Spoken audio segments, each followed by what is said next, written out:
mon berger, je ne manquerai de rien. Il me fait reposer dans de verts pâturages, il me dirige près des eaux paisibles. Il restaure mon âme, il me conduit dans les sentiers de la justice à cause de son nom. Et quand je marche dans la vallée de l'ombre de la mort, je ne crains aucun mal, car tu es avec moi. Alléluia. Mon Père a créé l'univers. Mon Père tient ma vie dans sa main. Quand j'ai peur, c'est bien lui qui accourt. Si je perds pied, c'est bien lui qui m'emporte. Mon Père a créé l'univers. Mon Père tient ma vie dans sa main. Quand j'ai peur, c'est bien lui qui accourt.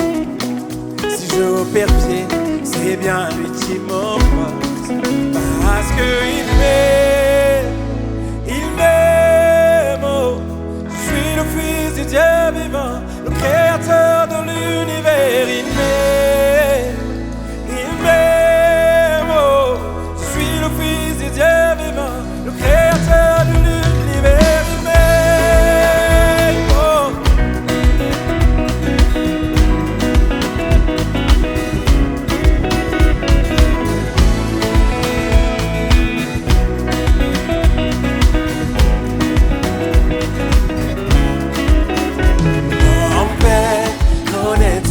Souffrance. Mon Père connaît toutes mes angoisses. Quand je crie, il dépasse son âme. Et si je pleure, c'est bien lui qui m'emporte. Mon Père connaît toutes mes souffrances. Mon Père connaît toutes mes angoisses.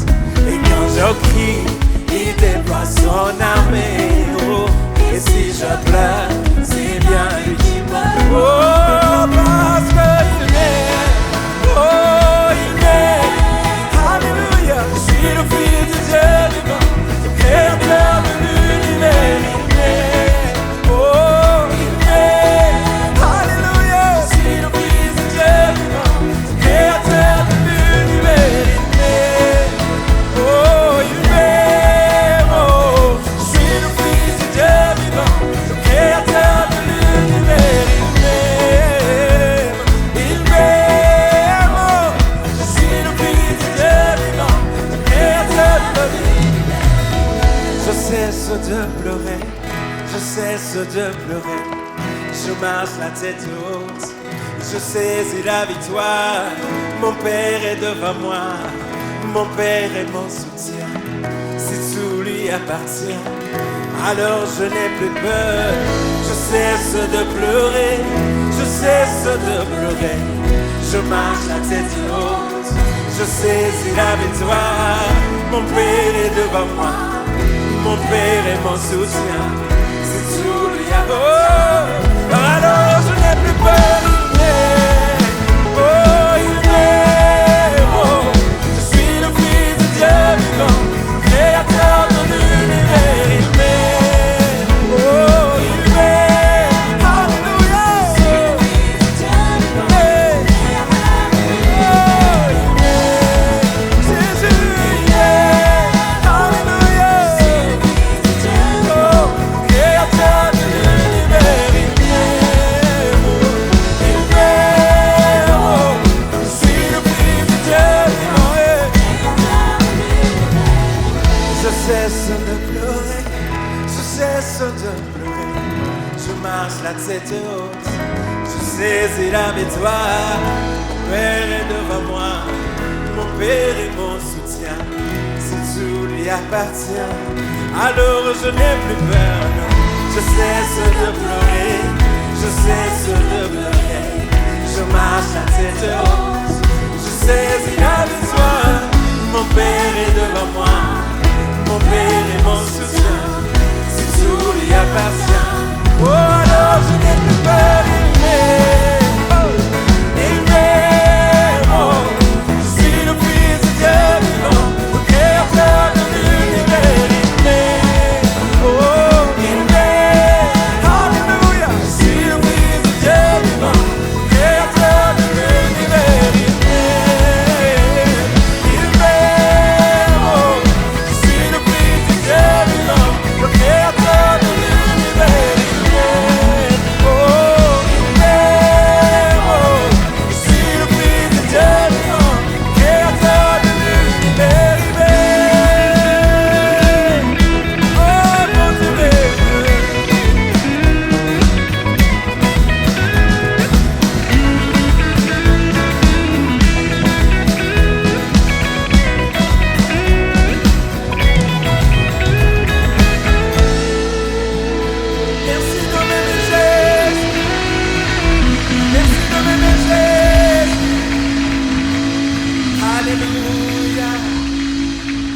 Avec tous les bruits qu'on entend en ce moment, on a juste envie de prendre une pause, de se dire Seigneur, on peut prendre une pause un moment et rester suspendu dans la présence de Dieu. On veut juste dire Seigneur, nous voulons juste t'adorer. On n'attend rien en retour. On n'attend pas que... Non, on veut juste t'adorer. Nos mains sont vers toi, juste pas t'adorer Jésus.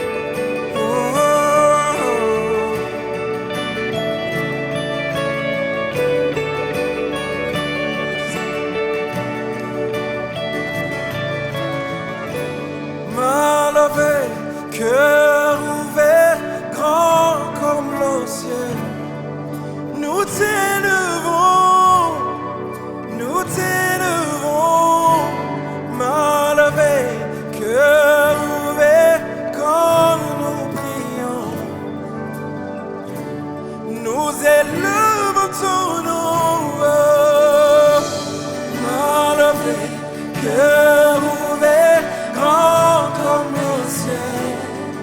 Nous t'élevons, Jésus, nous t'élevons, main levée, cœur ouvert, comme nous prions. Nous élevons ton nom, oh, que tous les autres noms s'effacent.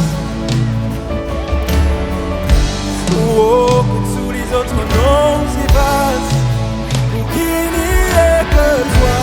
Oh, que tous les autres noms s'effacent. Jésus prend ta place. Jésus prend ta place. Oh, que tous les autres noms s'effacent. Oh, que tous les autres noms s'effacent. Il n'est que toi. Oh, que tous les autres noms s'effacent. Jésus prend ta place. Jésus prend que tous les autres noms s'effacent. Que tous les autres noms s'effacent. Pour qu'il n'y ait que toi. Oh, que tous les autres noms s'effacent. Jésus prend ta place. Jésus prend ta place. À toute la place, Jésus.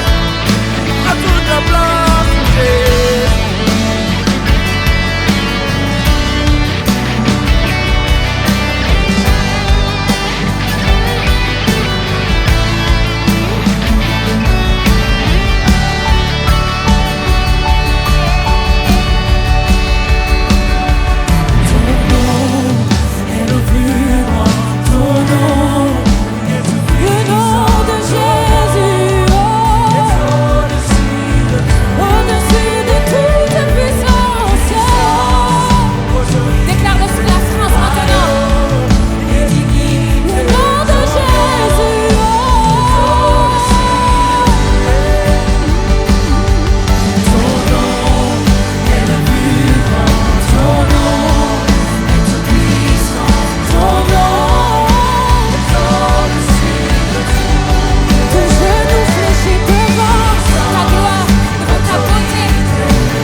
Tout ton peuple crie que tu es saint, toi le roi des rois.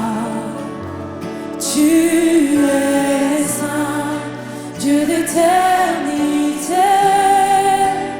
Tu es saint, à jamais tu es saint, Dieu d'éternité.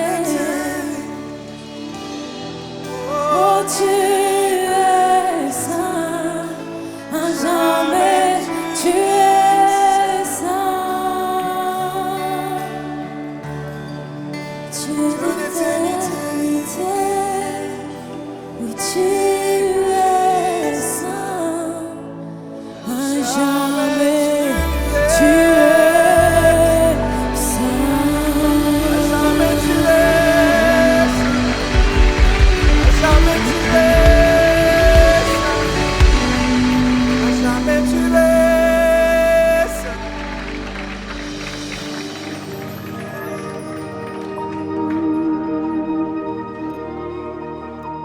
Et ce Dieu 3 fois saint est ton Père, et il t'attend dans le lieu secret.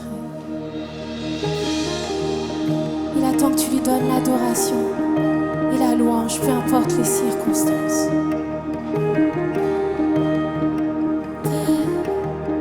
Conduis-moi dans le secret où mon cœur émerveillé se prosterne avec les hommes à tes pieds. Ta présence est sans pareil quand sur moi s'ouvre le ciel. Je dépose mes couronnes à tes pieds. Dieu saint, toi seul es le Dieu saint, glorieux sauveur. À genoux je t'adore, Seigneur je t'adore. Roi, revêtu de majesté, tu demeures à tout jamais. Ciel et terre se joignent pour t'adorer. Dieu saint, toi seul es le Dieu saint, glorieux sauveur. À genoux je t'adore, Seigneur je t'adore. Toi le seul et unique Dieu saint, toi seul es le Dieu saint, glorieux sauveur. À genoux je t'adore, Seigneur je t'adore. Tout ce qui est en moi te loue, car quand je viens dans tes bras, tu consumes tout en moi. Je veux me perdre, toi Dieu 3 fois saint, ébloui par ta gloire, plongé dans ton regard, mon cœur s'embrasse pour toi Dieu 3 fois saint. Tes bras, tu consumes tout en moi. Je veux me perdre en toi Dieu 3 fois saint, ébloui par ta sainteté, dans ton regard, mon cœur s'embrasse.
se mérite la louange, les honneurs, l'adoration.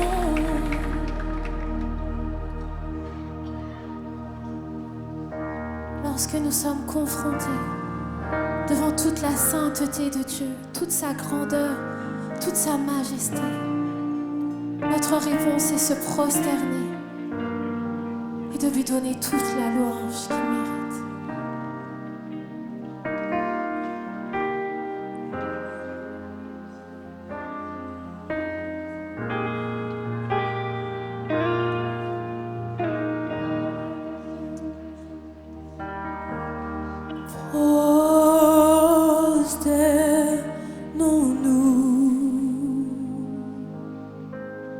Devant notre roi,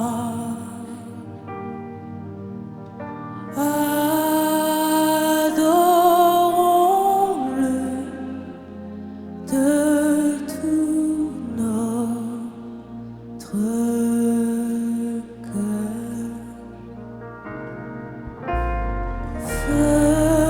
Faisons monter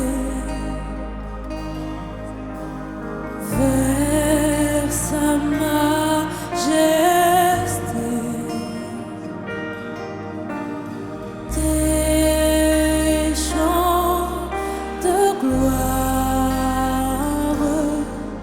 pour notre roi des rois. Prosternons-nous.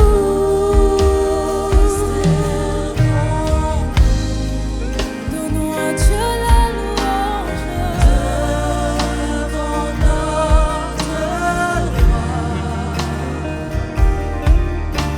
et adorons-le de tout notre cœur. Faisons monter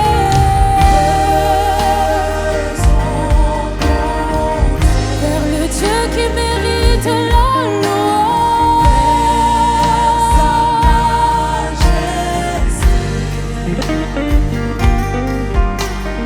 Des chants de gloire pour notre roi des rois. Oui, prosternons-nous.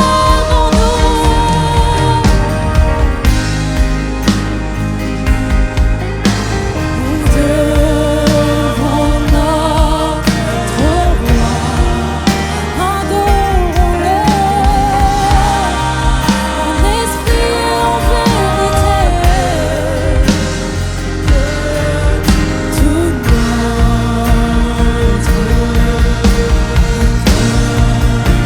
faisons monter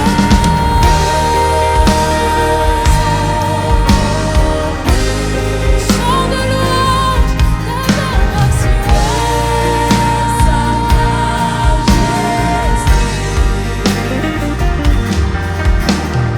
des chants de gloire pour notre roi des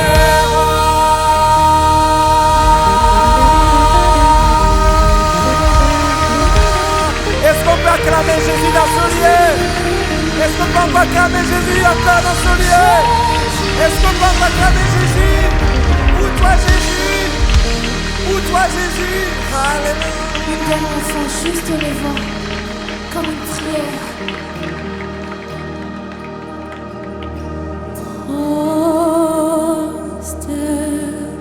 Prosternons-nous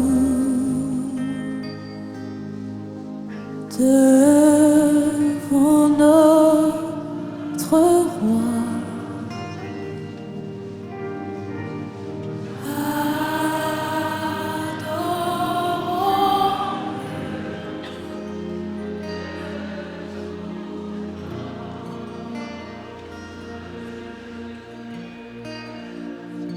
Faisons monter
Bonjour à tous, comment allez-vous ? Bonjour. Bonjour à toi en ligne, à vous devant votre écran. C'est un bonheur de louer Dieu ensemble. Aujourd'hui avec Eric, on a le privilège de partager le cœur de Dieu sur un de nos thèmes préférés, la famille. La famille. Si c'est le projet de Dieu, on va parler vrai, on va pas se mentir. Pourquoi c'est si dur ? Pourquoi c'est si dur la famille aujourd'hui ? Je pense que chacun d'entre nous, on est passé par ces questionnements. Et la famille, ça semble être l'unité de la société qui est la plus attaquée sous tous les angles en ce moment. Déjà, son concept, est-ce qu'au XXIe siècle, c'est un concept qui tient encore la route, de vouloir construire une famille ? Dans sa construction, est-ce que ça vaut la peine de mettre un enfant au monde, dans le monde dans lequel on vit ? Dans sa composition, la famille, il y a tellement de douleurs, elle est composée, décomposée, recomposée. Et dans sa durée, est-ce que, dans un monde où tout s'arrête rapidement, où tout est obsolète rapidement, est-ce que la famille, ça peut durer ?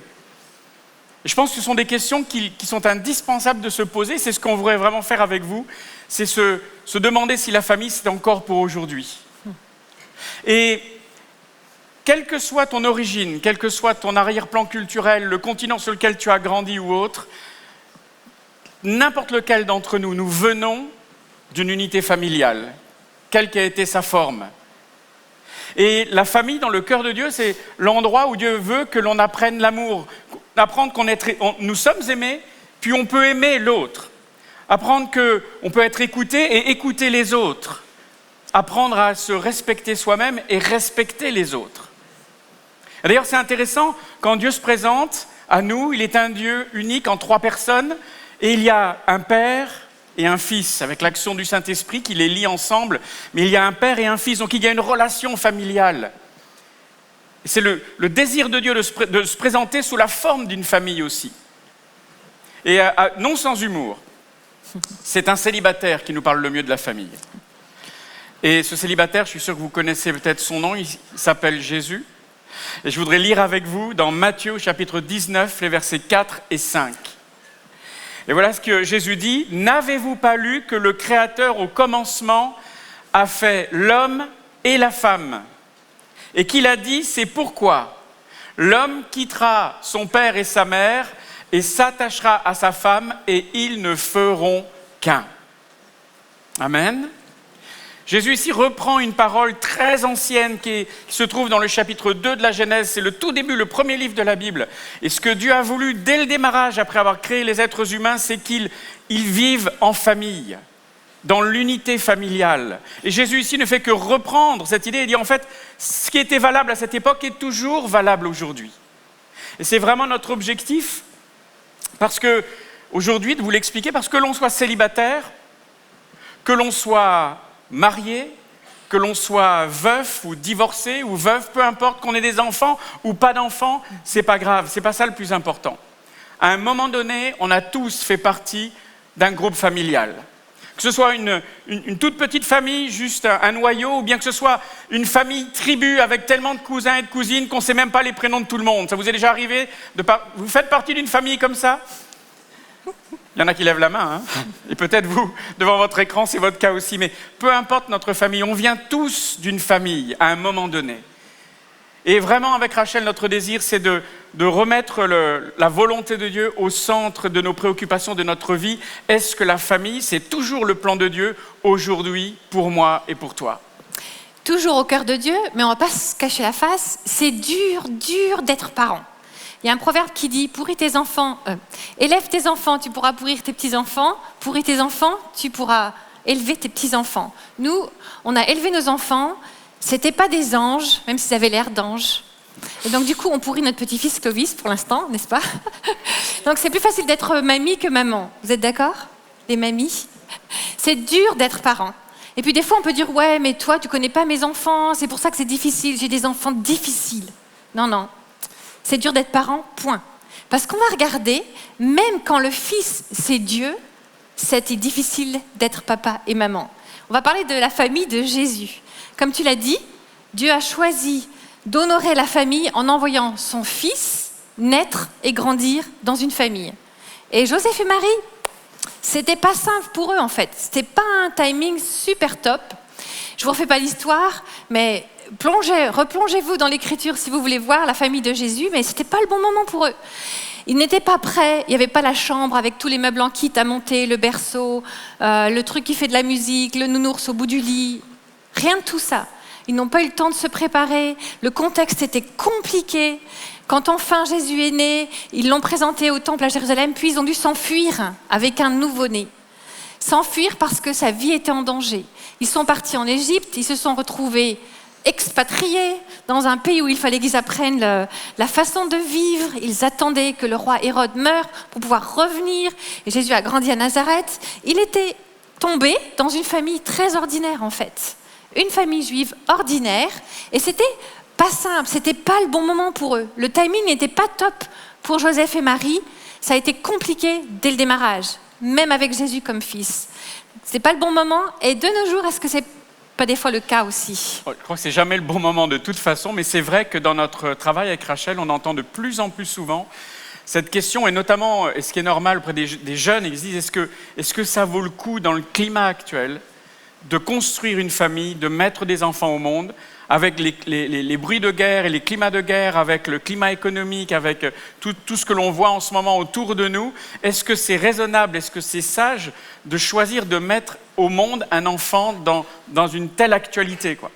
Et c'est une bonne question. Il ne faut pas avoir peur de cette question. Et c'est normal de se la poser.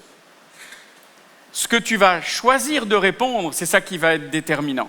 Parce qu'est-ce qu'il y a un bon moment? Je ne suis pas certain. Mais c'est sûr que la famille, c'est plus qu'un simple projet d'avoir une relation sexuelle qui va bien se terminer par une grossesse et puis voilà, c'est parti. C'est beaucoup plus que ça. Ce n'est pas simplement un acte de ce style, c'est un acte de foi quelque part. C'est de vouloir proclamer « je crois dans la vie ». J'ai l'espérance parce que j'ai mon Dieu dans ma vie. Et si tu ne l'as pas encore, eh bien accueille-le, ce Dieu qui veut te donner de l'espoir, de l'espérance dans ce monde qui semble ne pas en avoir. Choisir de créer une famille, c'est dire je crois, j'ai l'espoir, je crois dans demain, je crois que le bien triomphe du mal, je crois que la vie triomphe de tout. Mais ça demande d'associer Dieu aussi à ce projet. Qu'est-ce que Dieu veut pour toi? Est-ce que tu lui as demandé? Parce que certains et certaines peut-être voient l'horloge biologique qui avance, qui fait TikTok, ils se disent « oh là là, mais c'est maintenant ou jamais » et puis on se lance à créer une famille tout seul ou toute seule. Ce n'est pas un bon calcul. Il y a tellement de papas et mamans solo qui pourraient te le dire. C'est compliqué, c'est difficile. Ça prend au minimum un couple pour construire une famille et même avec le couple, ce n'est pas forcément simple. Et puis tu te dis là, mais en fait, les défis sont trop grands. Vous connaissez le proverbe africain qui dit « ça prend un village pour élever un enfant » ? C'est un magnifique proverbe. Mais j'aimerais te dire, ces défis de la vie, ce défi de la famille, en fait, on a ce privilège, on a un village, tu as un village autour de toi qui s'appelle l'Église. Et qui est là aussi pour t'entourer, pour t'encourager, pour t'épauler, pour te soutenir, pour te dire « tu vas y arriver » même si ça semble impossible ce défi. Tu n'es pas toute seule, tu n'es pas tout seul. Invite Dieu dans ce projet. Regarde autour de toi, il a placé des hommes et des femmes qui sont là pour t'épauler. Parce que quand on y regarde bien, est-ce que ça valait vraiment le coup pour Joseph et Marie de construire une famille dans le climat qui était le leur? Je ne sais pas si vous avez jamais réfléchi, mais leur pays était en guerre. Leur pays était occupé par une armée étrangère qui était réputée pour être terrible. Il y avait des crises, il y avait des rébellions, il y avait de la pauvreté. Est-ce que c'était un bon contexte pour élever un foyer, pour élever des enfants? Pas certain. Et pourtant, ils l'ont fait. Et en accueillant un enfant, aujourd'hui encore, c'est un petit peu comme si on accueillait Jésus, en fait. La bonne nouvelle, c'est que Jésus nous montre le chemin. C'est possible de réussir sa famille. C'est possible parce qu'il a dit « vous ferez des choses plus grandes que celles que j'ai faites ». Il nous montre le chemin et j'aimerais qu'on s'approprie ce verset de Luc 2,40 pour les enfants que Dieu nous confie. Dans notre propre famille, autour de nous, dans notre église, on va le lire ensemble.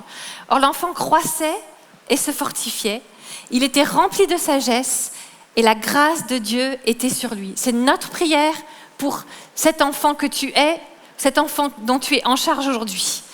Mais c'est vrai que c'était pas facile, même pour Jésus, parce qu'on va peut-être pas se cacher la face, comme on l'a dit tout à l'heure, ils n'ont pas tout réussi. Et est-ce que vous avez déjà réfléchi à ça? Ils ont perdu Dieu. Bah oui, ils ont perdu Jésus, quoi. À un moment donné, notre plus grand cauchemar leur est arrivé. On a eu 5 fils en 6 ans et demi. Donc à un moment donné, c'était 5 têtes blondes comme ça.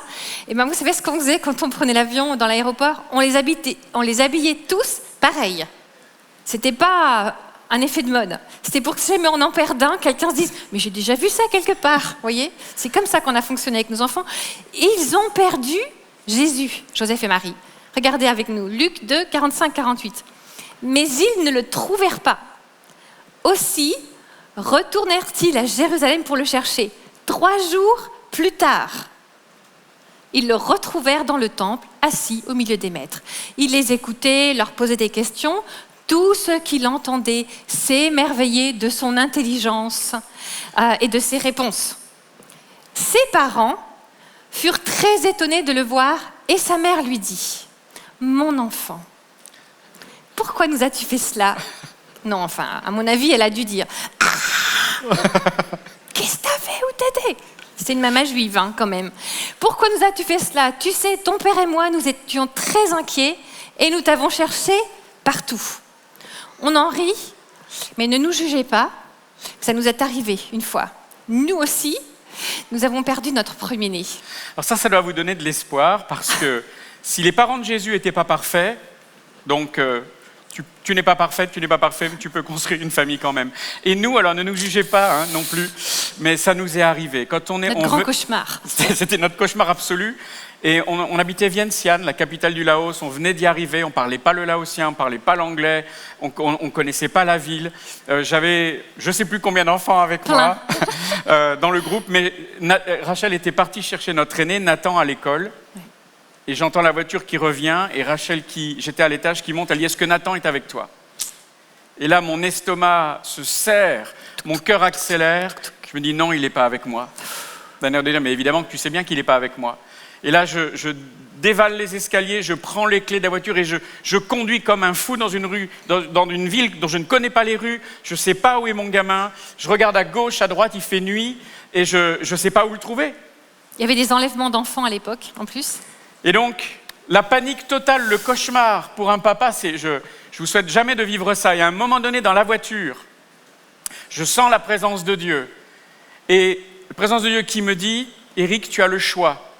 Soit tu cèdes à la panique, soit tu me fais confiance. » Et d'un seul coup, ça m'a ramené à des années en arrière, c'était 7 ans avant à peu près, quand Rachel était enceinte de Nathan, elle a dû être opérée, et j'étais en danger de perdre ma femme et mon fils. J'étais dans les couloirs de l'hôpital, et à ce moment-là, Dieu me dit la même phrase. « Éric, tu as le choix, soit tu cèdes à ta panique, soit tu me fais confiance. » Et à ce moment-là, je lui dis « Seigneur, je veux te faire confiance. » Et je me retrouve dans la voiture à Vientiane la nuit, complètement paumé, je ne sais pas où je vais, je ne sais pas où est mon gamin. Toutes les têtes que je vois, j'essaie de regarder si c'est le mien. Je me dis, Seigneur, en fait, qu'est-ce qui a changé ? Tu m'as demandé de te faire confiance à ce moment-là. Eh bien, en fait, tu as été présent pour moi. Je vais continuer de te faire confiance maintenant. Parce qu'en fait, rien n'a changé. Tu es toujours celui qui nous a donné notre enfant, tu es toujours celui qui veille sur lui. Et quand j'ai fait ce choix intérieur, personne ne m'a vu autre que Dieu. Le Seigneur m'a dit, va à l'école, tu vas le retrouver. Comme un malade, j'ai conduit à l'école et on l'a retrouvé, il était là. Je peux vous promettre que ce soir-là, on les a tous comptés dans la chambre. Et ça vous fait rire, mais on comptait bien que tout le monde était dans le lit, quoi. Dans le nid. Dans le nid. Je ne sais pas où est ton enfant, où est ton fils ou ta fille. Il y a tellement de moyens de perdre notre enfant. Peut-être que ta fille, elle t'écrit plus, elle te téléphone plus, ça fait des années que tu n'as pas entendu parler d'elle parce que vous vous êtes brouillés, parce qu'il y a eu un mot malheureux qui a été dit, puis elle a cessé toutes les communications. Peut-être que ton fils a complètement tourné le dos aux valeurs que tu lui as enseignées, et puis il s'est éloigné de Dieu. Il y a tellement de façons de perdre un enfant. Mais quelque part, Dieu te met un choix entre les mains. Il te dit, est-ce que tu veux me le confier, cet enfant qui est perdu aujourd'hui ? Parce qu'en fait, la famille nécessite une intentionnalité au niveau de ta position de foi. Choisis de lui faire confiance. Parce que rien n'a changé depuis que Dieu a mis une âme vivante dans ta famille. Et en fait, un enfant, c'est une âme vivante. C'est comme Jésus, il nous a été donné par Dieu. Eh bien, Dieu veut veiller sur lui si tu le lui confies, cet enfant. Quel que soit son âge, confie-lui ton enfant. C'est une position de foi que Dieu attend de toi aujourd'hui. Il est celui qui peut le ramener. Il ramène ceux qui sont perdus. Fais-lui confiance et rappelle-toi que tu as le droit à l'erreur. Et la foi, dans ces cas-là, c'est hyper efficace. Surtout quand on ne comprend rien à ce que Dieu fait. C'est exactement ce qui est arrivé, encore une fois, à Joseph et Marie. On est encore dans Luc 2, 49-50. Jésus leur dit « Pourquoi me cherchiez-vous ? Ne saviez-vous pas qu'il faut que je m'occupe des affaires de mon Père ?» Mais ils ne comprirent pas ce qu'il lui disait. Ils avaient reçu une explication directe avec l'ange. On vous confie Jésus, le Fils de Dieu. Ils savaient qu'il était le Fils de Dieu. Il s'occupait des affaires de son Père. Mais Joseph et Marie ne comprenaient rien. Elles savaient, mais elles ne comprenaient pas. On a le droit à l'erreur. Mais ce qui compte avec Joseph et Marie, c'est qu'ils ont continué de poser un cadre à Jésus, en fait. Ils ont continué de l'élever. Jésus a grandi dans cette famille. Après, il y a eu des frères et des sœurs. Et Joseph et Marie, leur travail, c'était de transmettre quelque chose à leurs enfants, dont Jésus. Et en fait, Dieu a prévu que dans le cadre de la famille, c'est pour ça qu'il a prévu un papa, une maman et des enfants, Dieu a prévu que dans le cadre de la famille, de voir l'interaction entre le mari et la femme, les enfants regardent leurs parents interagir en tant que mari et femme, et ça imprime en eux une compréhension de qui est Dieu. Et quand, en tant que papa et maman, on interagit avec nos enfants, et eux avec nous, ça imprime dans le cœur des enfants la notion de ce que aimer et être aimé veut dire. C'est comme un triangle que Dieu a prévu entre le père, la mère, le mari, la femme et les enfants qui définit l'amour, en fait, dans le cœur de l'enfant. La position du père, de la mère et la façon avec laquelle, comme on peut, du mieux que l'on peut, on élève nos enfants, on pose un cadre et on les accompagne, imprime la notion d'aimer dans le cœur de l'enfant. Et là, si je suis dans la tête de certains d'entre vous, peut-être que vous dites, mais en fait, moi, c'est juste, on a tout loupé, quoi.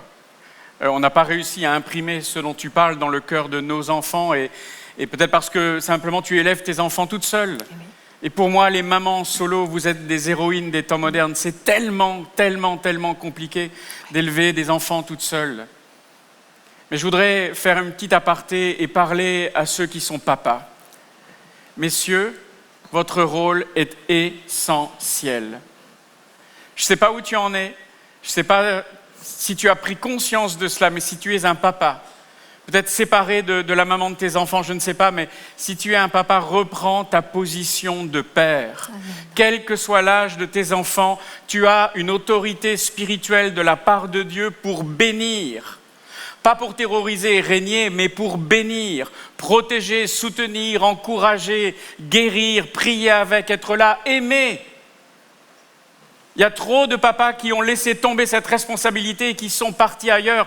Reprends ce positionnement parce que Dieu a positionné l'homme pour être le chef spirituel des foyers, des familles. Et quand un homme reprend cette position, toutes les statistiques le montrent, alors il y a une bénédiction naturelle qui vient sur tout le foyer. Et si tu le fais comme un homme de foi, la foi va se répandre sur ton épouse, sur tes enfants et de génération en génération. C'est l'homme qui est la clé.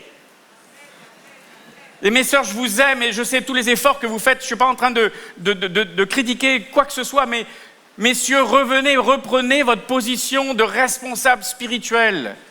Parce que Dieu veut vous bénir. Amen.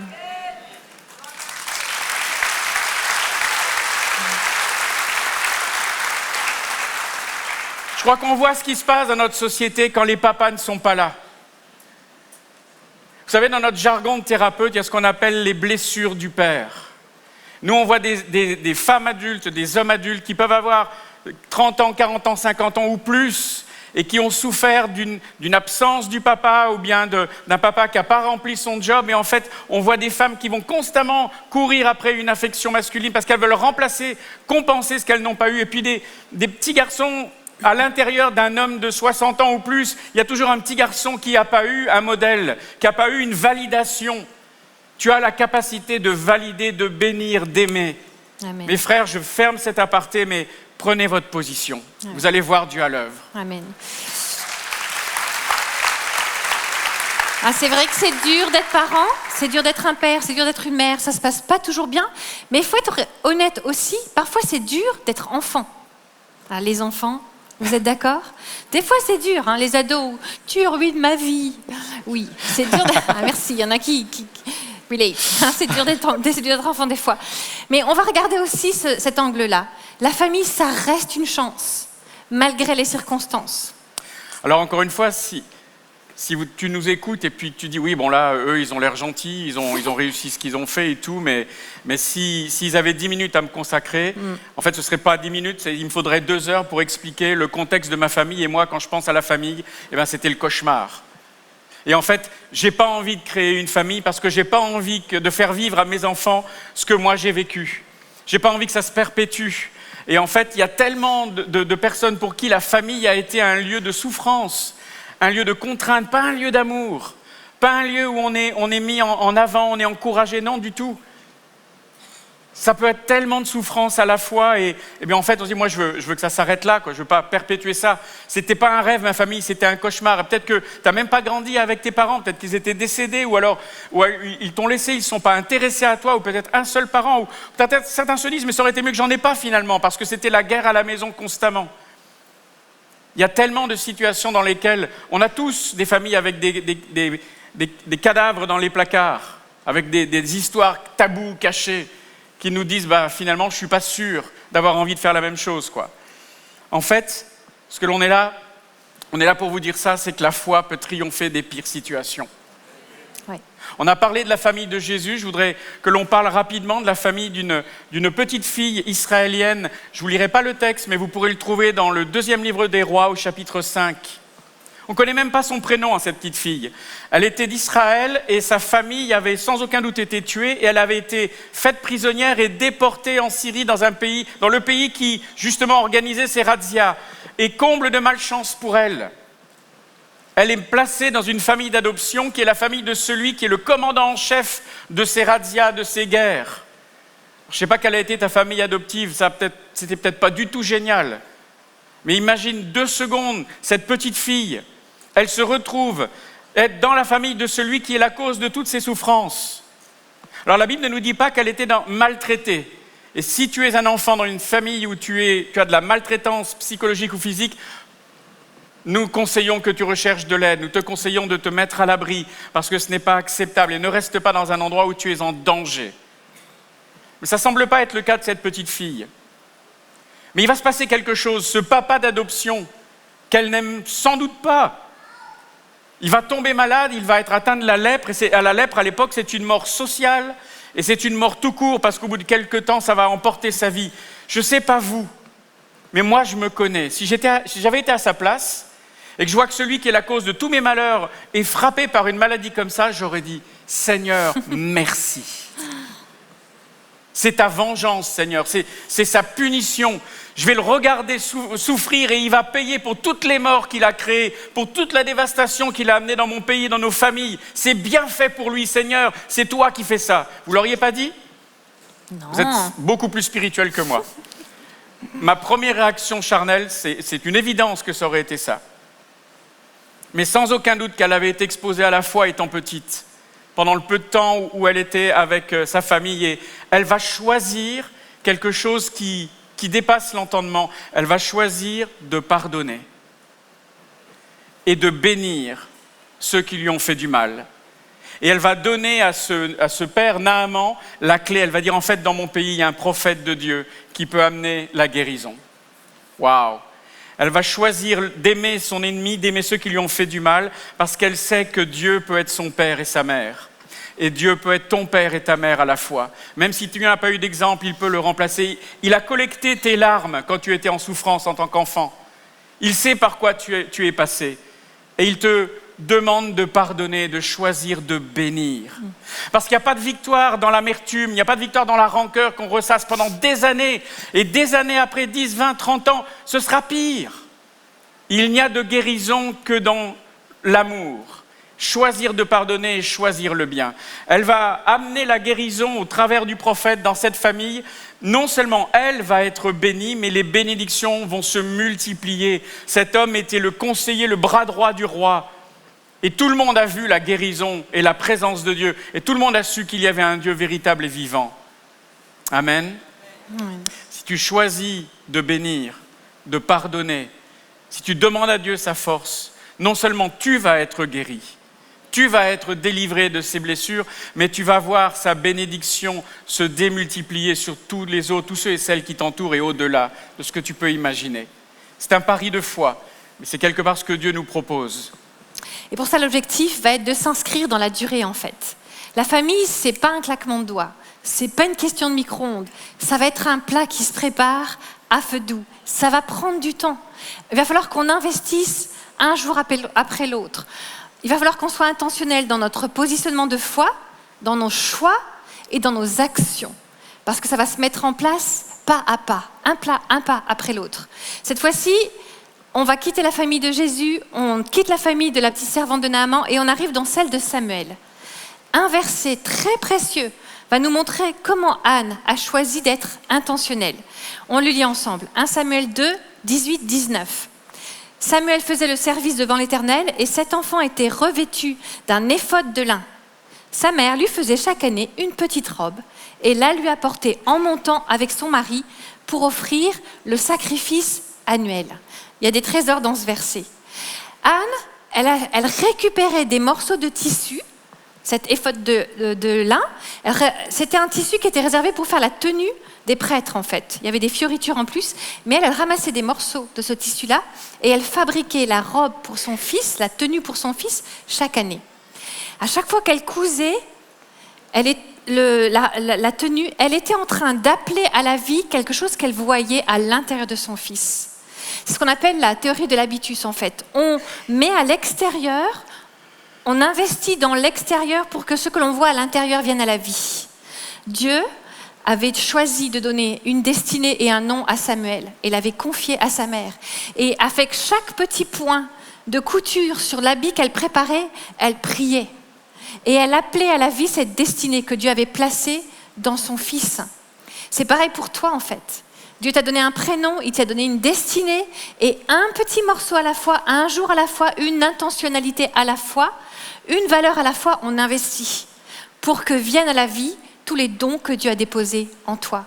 Et ça a apporté du fruit. Anne était la personne qui aide. Et le travail de Samuel, c'était de grandir.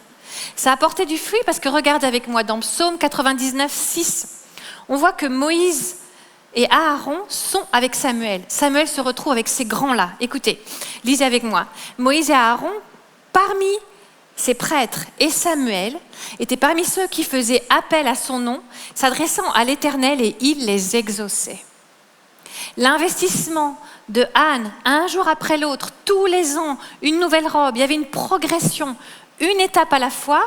Elle avait imprimé dans le cœur de Samuel des valeurs. Elle avait fixé des objectifs de valeurs qu'elle représentait avec chacun de ses points dans ce tissu.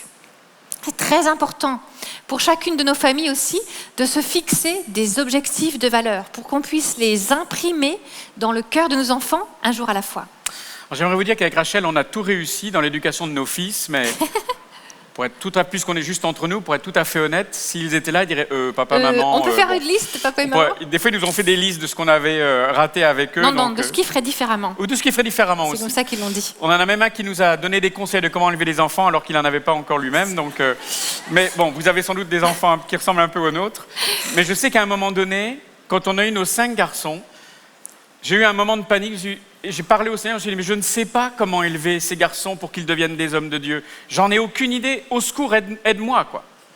Et même avant qu'on soit mariés, on avait commencé à réfléchir à ça. Et en fait, on a choisi 3 valeurs. Ce ne sont peut-être pas les vôtres, c'était les nôtres. On s'est dit, voilà, on voudrait que nos fils deviennent des hommes de Dieu, qu'ils aient l'ADN de Dieu en eux et qu'ils aient cette envie de servir Dieu.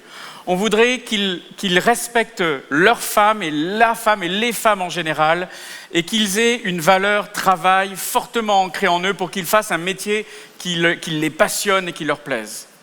Maintenant, c'est bien beau une fois qu'on a défini les valeurs, mais il a fallu les implémenter, il a fallu les mettre petit à petit dans la vie concrète. Alors quand ils étaient petits, je leur lisais des histoires le soir, l'histoire de la Bible, etc.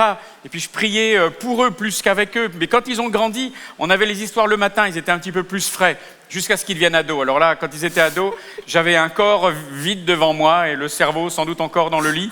Mais on a continué et puis On les aidait à voir la grâce de Dieu dans ce qui se passait dans notre famille. Quand la voiture était cassée, on priait et puis Dieu répondait. On leur disait « réunion de famille, voyez ce qui s'est passé ». On a essayé de faire des choses qui correspondaient à là où ils en étaient. Donc on a fixé un objectif et puis petit à petit on a essayé de le construire. Et alors le respect, hyper important pour nous parce qu'on s'était dit s'ils respectent maman, ils vont respecter les femmes, ils vont respecter les autorités, ils vont respecter Dieu. Donc Eric a eu une grande phrase qui a beaucoup impacté mon cœur. Messieurs, prenez des notes. C'est une phrase qui va faire que les dames vont dire « Ah, vous allez voir ». Quand les enfants n'étaient pas sages et me manquaient de respect dans la journée, pour une raison ou pour une autre, au bout d'un moment, quand la coupe était pleine, je leur disais « Bon, maintenant c'est trop tard, vous avez dépassé la limite, ce soir, j'en parle avec papa ». Et alors là, j'avais des anges repentants. « Maman, on t'en supplie, ne le dis pas, papa, trop tard, vous avez dépassé la limite. » Voilà. Et quand Eric arrivait, même s'ils étaient couchés, la conversation avait lieu et il commençait en disant comme ça. « Comment ça? Tu as manqué de respect à ma femme ?» Vous avez vu, messieurs? Dans le cœur des dames, ça fait... Mais dans le cœur des enfants aussi. Nos enfants, ils ont un respect de la reine de la maison, c'est moi. C'est incroyable. Jamais vous me verrez porter un sac s'il y a un de mes fils autour de moi, quoi. Ils sont là, ils m'aident, et ils font pareil avec leurs femmes aujourd'hui. Petit à petit, oui, amen. Alors, nos belles-filles, on les aime et elles sont pas malheureuses avec nos fils parce qu'ils les traitent comme des reines. On avait choisi cette valeur-là et on a pris des décisions du style, ils m'ouvrent la porte, ils portent mes sacs, ils respectent leur maman et leur papa. Petit à petit, un jour à la fois. Ça s'est imprimé en eux. Puis alors la valeur travail, ça c'est un régal aussi. Ne nous jugez pas, mais nous avions 5 garçons, il y a 5 jours dans la semaine en dehors du week-end. Donc voilà. Donc chaque jour correspondait à un garçon et ils étaient l'esclave de leur maman pendant toute la journée. Il y a des jours, les mercredis, les jeudis, les vendredis étaient plus compliqués que les autres. Les mercredis assez durs aussi. Les gars, mais c'est vrai. Parce que tous étaient différents, mais l'idée c'était la suivante, c'est que en fait, tu fais partie de la famille, tu bénéficies de la famille, mais tu participes à la vie de la famille. Et en fait, c'était même pas une question. Et ce que l'on voulait au travers de cela, c'est arriver à leur montrer vraiment la valeur du travail et que le travail, c'est quelque chose d'important qui bénéficie à l'ensemble de la famille. C'était simplement ça. Est-ce qu'on a tout réussi? Non, bien entendu. Est-ce qu'après, ils ont pris des décisions des fois qui n'étaient pas les bonnes? Oui. Est-ce qu'on a pleuré avec eux? Bien sûr. On aurait aimé qu'ils soient comme des anges qui réussissent tout, qui comprennent tout. Mais ces valeurs-là étaient inculquées en eux depuis tout petit. Donc, être intentionnel en tant que parent, c'est important. Et se rappeler que c'est jamais trop tard, en fait. D'ailleurs, un petit conseil pour les parents d'ados, quelque chose qui nous a aidés. Je ne suis pas une scientifique de l'espace, de fusée. Voilà. Je ne connais rien en fusée, mais quelqu'un m'avait expliqué ça un jour et on avait compris ça. Les ingénieurs qui appuient sur les boutons pour envoyer les fusées. Avant d'appuyer sur le bouton, ils font plein de calculs. C'est l'intentionnalité dans l'impression dans le cœur des enfants de nos valeurs. C'est tu ouvres la porte à ta maman, etc. On fait plein de calculs avant, puis un jour arrive l'adolescence, on appuie sur le bouton, la fusée décolle. Et il y a un espace, moi c'est ce que j'ai retenu, donc si vous êtes des spécialistes, pardon, mais l'image m'a parlé. Il y a ce qu'on appelle un trou noir, j'ai retenu un trou noir, et on ne voit plus la fusée pendant qu'elle est en train de décoller. Et on ne peut que prier que de l'autre côté, elle ressorte du bon côté, dans la bonne direction, vous voyez. Des fois, l'adolescence, ça ressemble à ça. Donc, si c'est vous, les parents, de l'autre côté, elle ressort dans la bonne direction. Et puis, je voudrais parler aux ados aussi. Ça fait combien de temps que tu n'as pas dit merci à tes parents? Parce que ça fait combien de temps que tu n'as pas dit je t'aime à tes parents? Même s'ils te pourrissent la vie, c'est comme ça que tu le vis peut-être. On peut être intentionnel aussi en tant qu'enfant, même en tant qu'enfant adulte. Combien de temps depuis ton dernier coup de fil? Peut-être que c'est le moment de prendre une décision nouvelle qui va changer cette dynamique. Oui, la famille, elle va dans les deux sens. Dans le sens de ceux qui sont les parents et qui sont investis dans le fait de faire grandir les enfants. Mais les enfants, quel que soit l'âge, petits, ados, adultes, nous avons aussi une responsabilité de grandir et de bénir nos parents. C'est jamais trop tard pour faire un changement, pour changer la dynamique de relation dans la famille. En fait, Dieu est le père de chaque famille. C'est son projet pour nous, c'est son projet pour toi, c'est son projet pour l'humanité. Et je voudrais tordre le cou à une croyance qui est trop répandue dans nos milieux, c'est qu'il y a des malédictions générationnelles que rien ne peut arrêter. Si tu es en Jésus-Christ, si tu as donné ton cœur et ta vie à Jésus, la malédiction s'arrête avec toi aujourd'hui. Amen. Le diable n'a aucune puissance pour aller au-delà de la main de Christ qui te protège. Il n'a pas de puissance et d'autorité contre toi. Amen. Si tu n'as pas été aimé, si tes parents ne t'ont pas dit « je t'aime », eh bien décide aujourd'hui que toi, tu vas le dire tous les jours Amen. à tes enfants, qu'ils sachent qu'ils sont aimés. Amen. Si tu n'as pas été prise ou pris dans les bras, prends tes enfants dans les bras. Amen. Tu as la capacité avec ton Père céleste de changer les choses, d'amener une dynamique de bénédiction, une dynamique de pardon, une dynamique d'amour, de respect, d'écoute, de transformation. Et puis si tes parents sont encore en vie, eux qui n'ont pas tout réussi et qui ne t'ont jamais pris dans les bras, va les voir, pardonne-leur d'abord, va les voir, prends-les dans tes bras même si ça les embarrasse, ils ne savent pas quoi faire de ça. Dis-leur que tu les aimes même s'ils sont là, Oui, je t'aime bien, je t'aime bien. Je t'aime bien, mais c'est pas grave s'ils n'ont pas su. Apprends-leur, c'est jamais trop tard pour apprendre à recevoir l'amour et à le donner. Sois le modèle que tu n'as pas eu. Amen. Sois le modèle pour tes parents, pour tes enfants, mais ça s'arrête avec toi, tu vas transformer les choses. Parce que c'est Dieu qui a le projet de la famille à cœur. Et pourquoi la famille est tellement attaquée? Parce que le diable a peur de la puissance de la famille, selon le cœur de Dieu. Amen. Amen. Il faut que tu sois intentionnel, en tant que fils, en tant que fille, en tant que futur papa ou maman. Sois intentionnel pour que tes blessures s'arrêtent maintenant, que tu ne gardes pas de l'amertume, que tu ne gardes pas de la rancœur. Tu ne peux pas te construire avec ça. Seul le pardon, l'amour peut guérir ton cœur et guérir les cœurs autour de toi. Et c'est ce que Dieu te propose maintenant de faire. Quand les familles sont en bonne santé, pas parfaites, mais en bonne santé, avec des valeurs et travaillent intentionnellement, avec foi, avec des actions, avec des motivations fondées sur ce que Dieu nous demande, eh bien l'Église est en bonne santé. Quand l'Église est en bonne santé, la société peut être complètement transformée. Amen. Tu es le sel de la terre et la lumière du monde. Amen. Le problème autour de nous, ce que l'on voit en ce moment, ce sont des familles qui ont explosé et des enfants qui n'ont plus de repères. Nous sommes la lumière du monde, le repère pour cette génération qui ne sait plus distinguer sa gauche de sa droite. Alors j'ai une image avec laquelle je veux terminer. Pour moi, la famille, c'est un relais 4 fois 100 mètres. Où chaque génération passe le relais à une autre. Ce relais, c'est la foi, les valeurs que tu veux transmettre, de l'amour, etc. Si tu as laissé tomber ce bâton par terre, si tu t'es dit ça vaut plus la peine, c'est perdu, la seule raison pour laquelle tu vas échouer, c'est si tu abandonnes. N'abandonne pas. Reprends le bâton là où tu l'as laissé et reprends la course, redémarre. Parce qu'une autre génération attend que tu lui passes le bâton et elle en vaut la peine. Amen.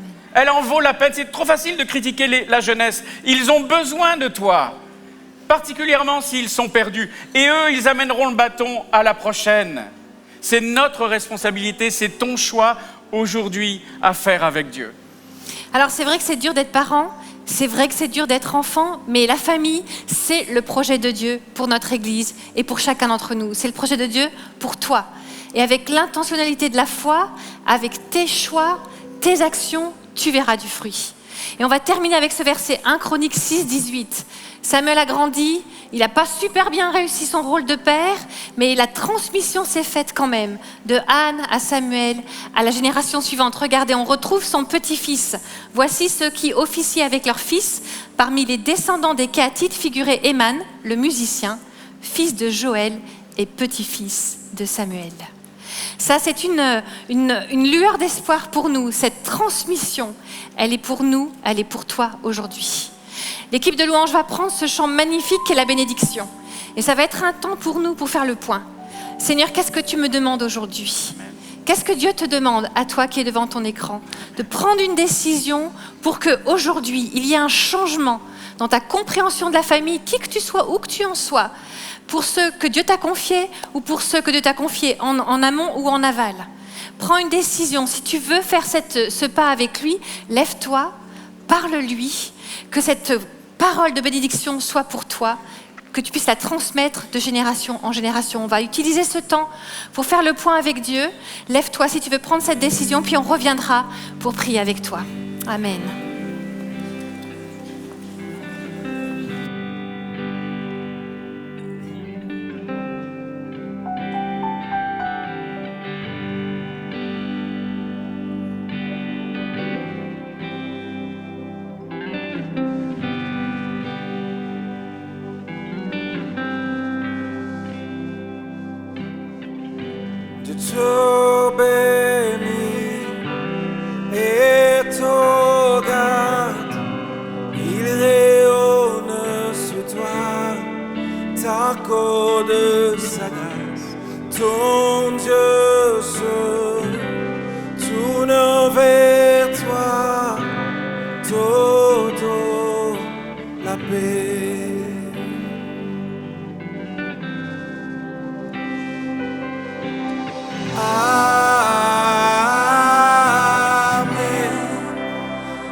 accorde sa grâce.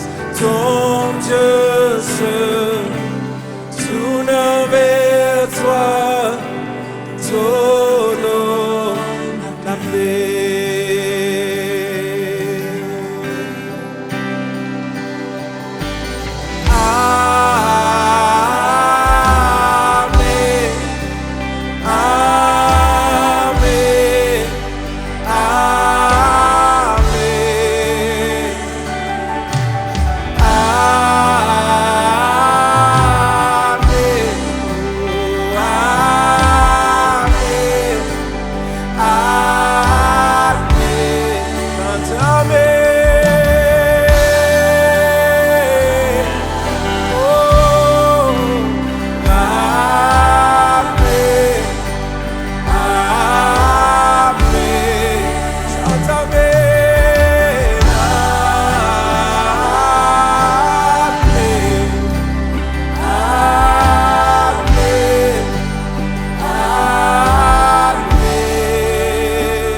Amen, amen, Amen. Seigneur, nous voulons prendre une position de foi en tant que papa, en tant que maman, en tant qu'homme, en tant que femme, en tant que fils, en tant que fille. Seigneur, tu vois les prières qui montent vers toi et tu viens honorer la foi pour la mise en action des choix. Seigneur, tu viens bénir de génération en génération comme tu l'as promis. Tu viens au secours de nos faiblesses, Seigneur, et tu viens te glorifier au travers de nos familles. Amen. Amen. Amen. Seigneur, je veux te prier pour tous ceux et celles qui sont dans la souffrance, qui ont besoin de pardonner. Donne-leur la puissance et l'amour du Saint-Esprit pour le faire. Seigneur, je te prie pour qu'il y ait des guérisons maintenant dans des cœurs, dans des vieilles blessures, de vieilles meurtrissures, mais que là où il y a de l'amertume, il y ait maintenant ta grâce. Là où il y avait des larmes, qu'il y ait ta joie, Seigneur Jésus. Là où il y avait de la défaite, qu'il y ait une victoire. Saint-Esprit, tu es le Dieu de la famille. Tu es celui qui l'a créé pour que nous puissions croître dans ta connaissance, dans ton amour et la répandre autour de nous. Seigneur, merci de faire de nous le sel de la terre, la lumière du monde, dans ce monde qui en a tellement besoin, qui a besoin de te voir, Jésus. Nous ne sommes pas parfaits, mais qu'ils puissent te voir, toi, au travers de nous.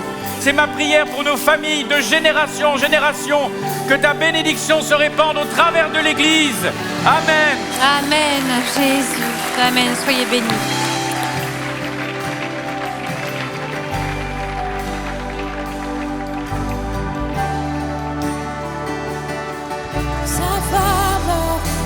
Sur toi, plus de 1000 générations, sur ta famille, tes enfants et les enfants de leurs enfants. Sa faveur reste sur toi, pour plus de 1000 générations, sur ta famille, tes enfants et les enfants de leurs enfants.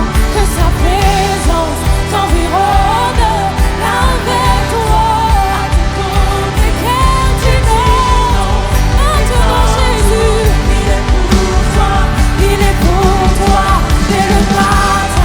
Jusqu'au coucher, à chaque pas, brillant sur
Amen.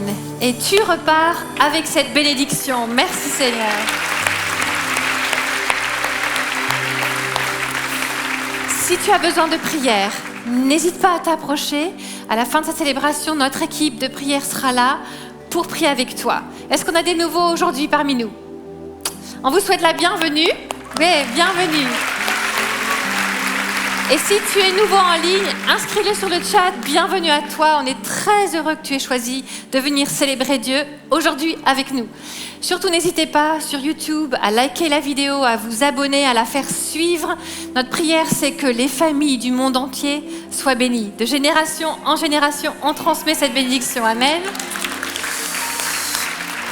Si tu n'as pas encore pris le temps de répondre le sondage pour l'église, s'il te plaît, c'est super important pour nous. Il y a les QR codes à la sortie. Tu flashes avec ton téléphone le QR code. Prenez le temps de le remplir. Comme ça, on reste bien connectés les uns avec les autres. Ça nous permet de suivre comment vous vivez l'église MLK et comment est-ce qu'on peut améliorer ce que l'on vit ensemble. Donc, n'hésitez pas à remplir le sondage grâce au QR code. Et alors aujourd'hui, on a un grand privilège, c'est de pouvoir vivre ensemble le temps d'offrande en présentiel. Nos équipiers offrandes sont là. Ils vont être sur le devant, on en a 4 sur le devant, plusieurs au milieu, quelques-uns derrière. N'hésitez pas à vous avancer, venir présenter votre offrande au Seigneur. C'est un privilège que de servir Dieu avec nos prières, avec notre temps, avec notre service, avec notre argent aussi et nos offrandes. Ce que Dieu nous permet de vivre aujourd'hui, on le vit tous ensemble. Et cette représentation avec les offrandes déposées dans le panier, c'est un travail, un service que l'on fait ensemble. Avec Eric, on vous le dit souvent, mais on a le privilège de voyager. Et à chaque fois qu'on est dans un nouveau pays, on a des gens qui viennent nous dire « Dites merci à MLK ». Alors je vous dis merci. En leur nom à tous, parce que vous soutenez, parce que vous priez, parce que vous êtes là, eh bien, ils peuvent entendre, avoir accès à ce message que Dieu a confié à Yvan, Nathalie et toute l'équipe. Merci. Alors, n'hésitez pas à vous avancer, les équipiers sont là. C'est un grand privilège que de pouvoir le vivre ensemble, en ligne, sur le site jeveudonner.fr. On va pouvoir aussi donner notre offrande comme ça. N'hésitez pas à le vivre, c'est pas souvent un MLK, c'est un moment spécial. On en profite aujourd'hui. Je crois que j'ai fait le tour, oui. Alors on va terminer en louant Dieu encore une fois ensemble parce qu'il est bon. Il est bon, c'est vrai? Amen, soyez bénis.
Votre pas de danse le plus merveilleux. Alléluia. On regarde On y va, on prépare les genoux.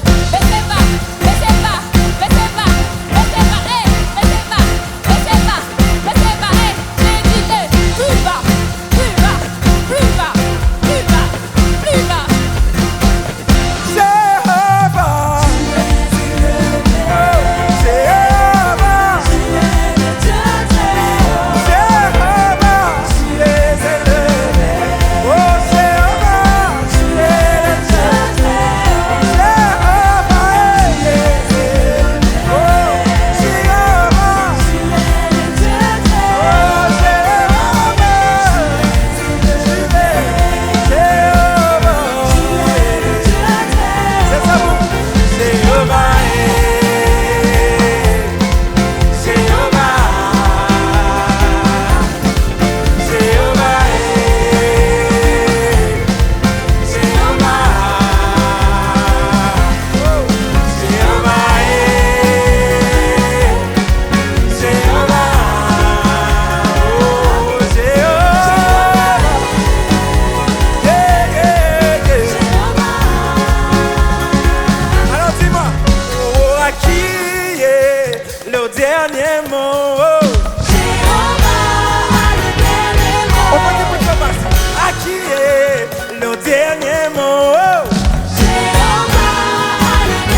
Puissant, puissant, puissant. Puissant, puissant, puissant.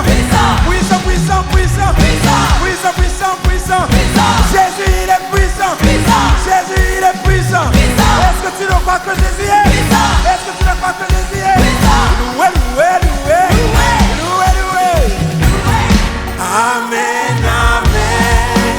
Amen, amen. Oh, oh, oh. Amen, amen. Amen, amen. Oh, amen. Amen, amen. Amen, amen. Amen, amen. Amen. Est-ce qu'on peut dire merci au Seigneur? Alléluia. Oui, merci Seigneur. Merci Seigneur. Oh, merci Seigneur. Oh, merci Seigneur. Merci Jésus pour ce que tu fais pour moi. Oh, merci Seigneur. Oh, oh, oh, oh. Merci Seigneur. Chante Alléluia, Alléluia. Alléluia. Alléluia. Alléluia. Alléluia. Chante Alléluia, Jésus. Alléluia. Alléluia. Oh, oh, oh, oh. Alléluia. Alléluia. Est-ce que Jésus nous fait du bien? Est-ce que Jésus nous fait du bien ce matin? Oh, oh, c'est à dire Alléluia, mon Seigneur. Jésus, mon Seigneur, tu es merveilleux. Alléluia. Oh, oh, oh. Alléluia. Eh, eh. Alléluia. Alléluia. Oh, oh.